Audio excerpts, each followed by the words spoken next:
Let's learn how to find 1/4 of 5/8 using fraction multiplication.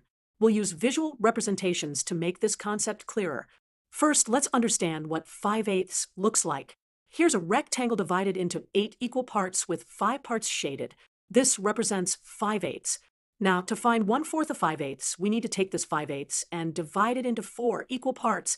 Here are the 4 equal sections. 1/4 of 5/8 would be this section here. When we multiply fractions, we multiply 1/4 times 5/8. First, we multiply the numerators. 1 times 5 equals 5. Then, we multiply the denominators. 4 times 8 equals 32. Therefore, 1/4 of 5/8 equals 5/32. Let's look at our diagram again. Each small rectangle represents 1/32.